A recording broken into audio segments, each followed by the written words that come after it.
Hi all, AD here from Hunts and Johns. As always, thank you so much for clicking on the video.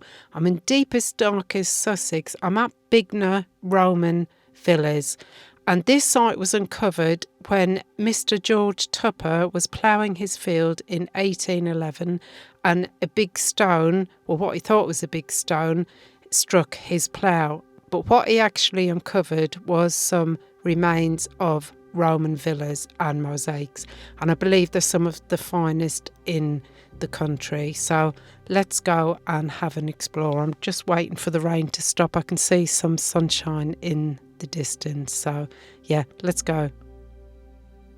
Before we begin, I just want to mention to anyone that's new to the channel that this isn't going to be a detailed history lesson or a documentary. This is more of a relaxed walk around the site and a look at some of the most incredible things that you can still see here today.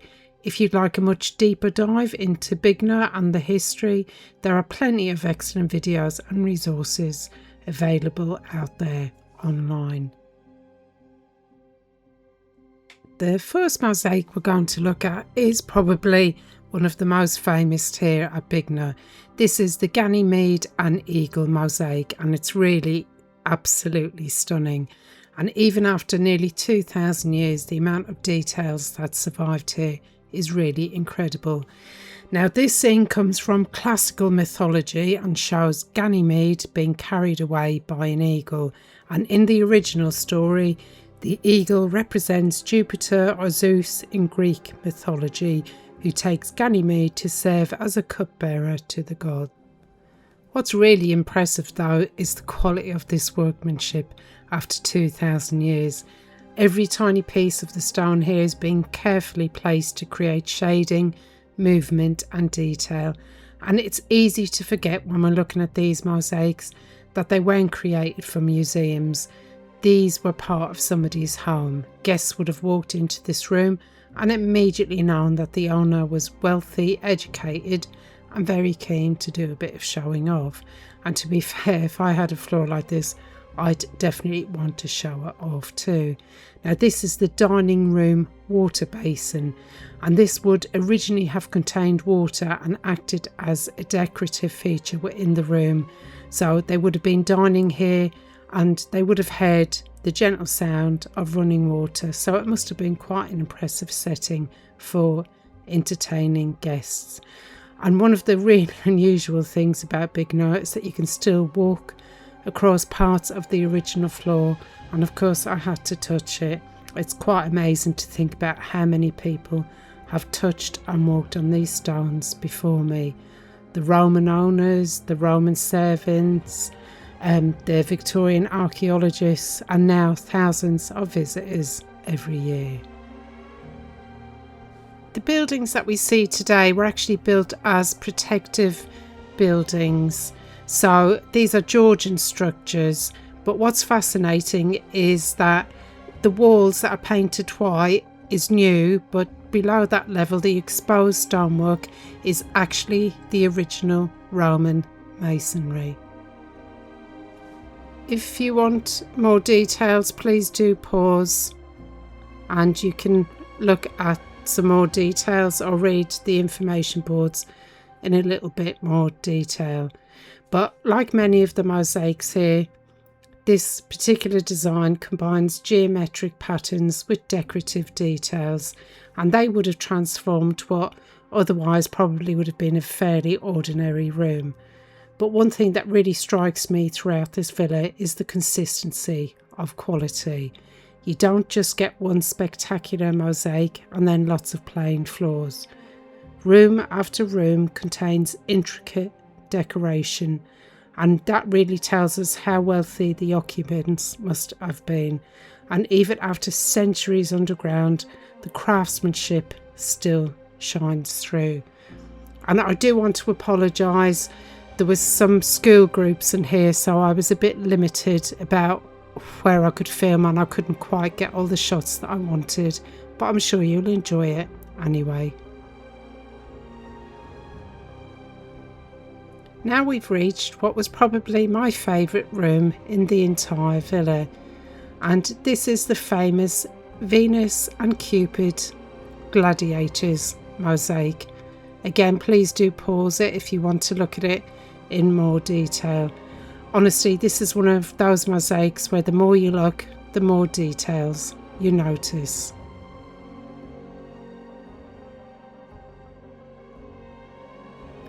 At the top is Venus, flanked by decorative elements and surrounded by beautiful patterns. And below are scenes showing Cupids dressed as gladiators taking part in combat. It's a really unusual combination that mixes mythology, symbolism and entertainment all within the same floor design. And I really love how playful it feels.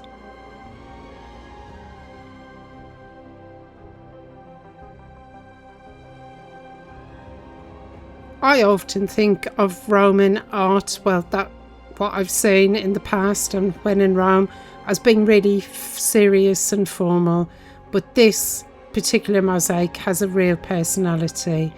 The tiny gladiators are full of movement and energy, and you really can imagine guests reclining in the dining room, eating, drinking, and discussing the scenes beneath their feet. And what we're looking at here would have been part of the underfloor heating system, which is just blows my mind. It really, really does. And I just thought I'd stick the camera in through the barrier around to get you an up close of the mosaic. Isn't it stunning? The detail, the texture, and the colours still so vibrant 2,000 years later.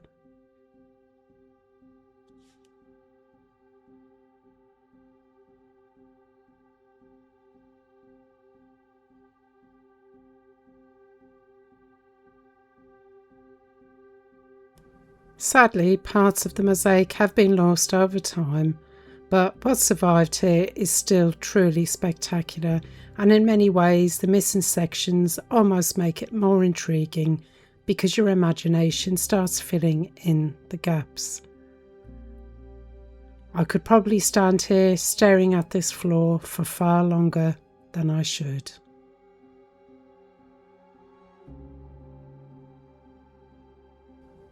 Another fascinating feature here is the villa's Hypocaust system. Now this essentially was the Roman version of central heating, and you can see part of it there. And how this would have worked was there was a furnace that would have been located nearby, and hot air from a fire was channeled underneath the floors and sometimes through cavities in the walls. Now the rooms were raised on small pillars, which you can see here, and that created a space beneath the floor where the heated air could circulate. The vents that we can still see here today helped move the warm air around the building, and this made the rooms far more comfortable, especially during the cold winter months. And it's quite remarkable when you think about it. Nearly 2,000 years ago, the Romans were heating their homes using such a surprisingly sophisticated system. Please do pause if you wanted to read a bit more about that. Now this represents winter in human form, and it's part of what would have been a much larger mosaic. And in it you can see a human wrapped in the cold, and it's one of the most recognisable images from the villa. So again, these weren't just decorative patterns, they're full of symbolism and references that Roman visitors would have immediately understood. The changing seasons represented the passing of time, prosperity, nature, and the cycle of life. And even today, they're still surprisingly easy to relate to.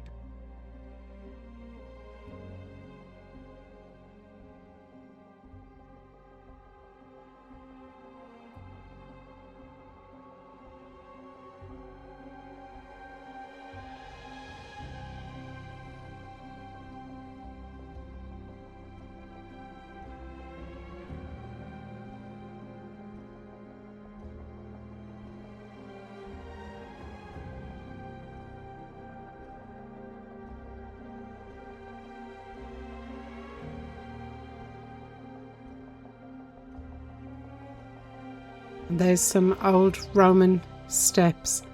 But next of all, we're going to look at the dolphin mosaic. And one of the reasons people find this mosaic so interesting is the presence of what appears to be a signature associated with the artist or workshop responsible for creating it. Can you just see it on the top there? So when you think about the amount of work involved in creating these, it is quite staggering.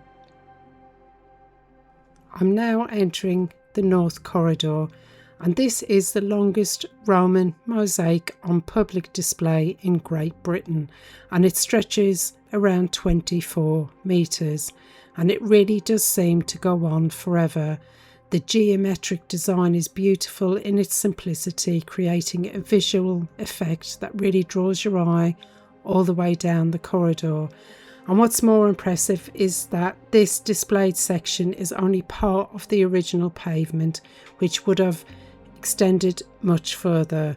And as corridors go, this is considerably nicer than most of the modern day ones we see. This wasn't a modest farmhouse. This really was a substantial estate belonging to people of great significant wealth and status.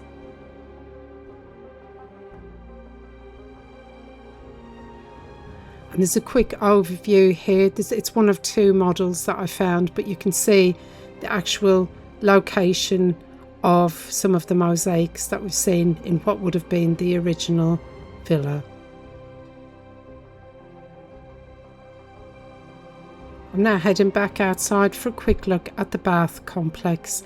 There's not much remaining here, and you can see they're exposed to the weather, but bathing took a huge part of Roman daily life, and it wasn't simply just about getting clean. It was places where they used to socialise, conduct business, relax and spend time with friends. We're now going to head back into the Medusa building, and this is home to the famous Medusa mosaic. Now this room would have acted as part of the bath complex, and it features the unmistakable head of Medusa at its centre, and the craftsmanship in here really is outstanding. Medusa appears in Roman art fairly regularly and often serves as a protective symbol intended to ward off evil. Whether people genuinely believed in that protection or just appreciated the artwork, it certainly creates a very memorable centrepiece.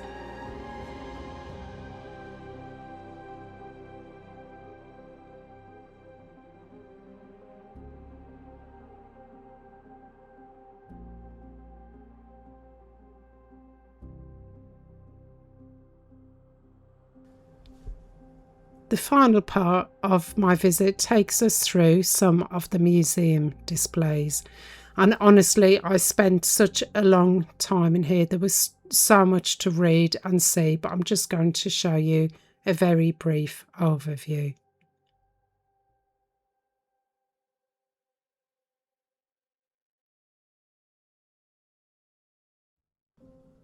Please do pause and read if you want more details, because always remember I don't do documentaries, but some of the artifacts here from the site really help tell the human story behind the mosaics, especially this one. Oh, this is just so sad.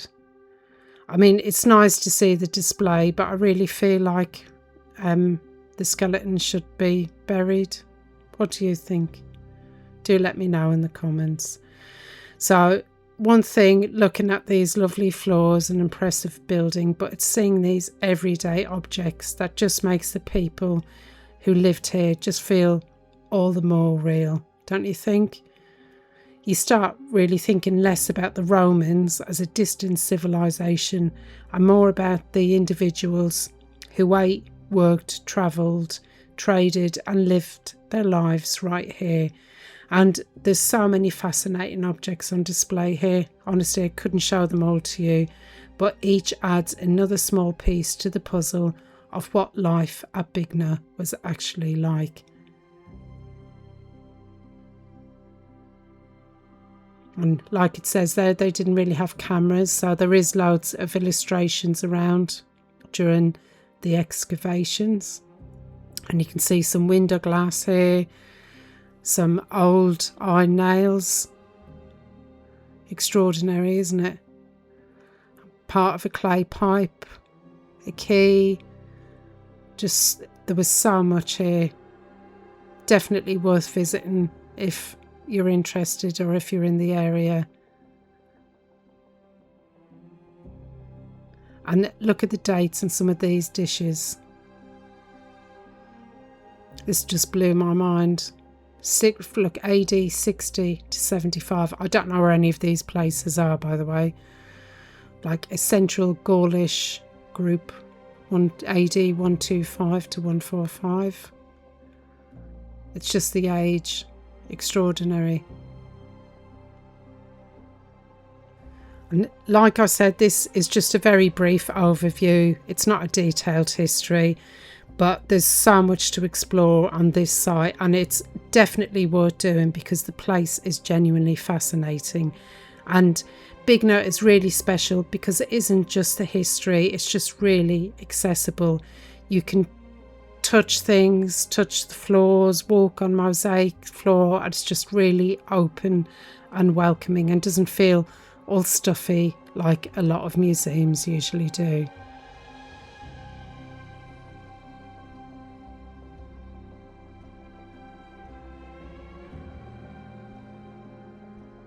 I'm going to wrap the video up here. I really do hope you enjoyed it, and if you did, if you could please like, subscribe, hit the hype button, all of those things, I really would appreciate it, and I shall see you for the next one. Bye for now.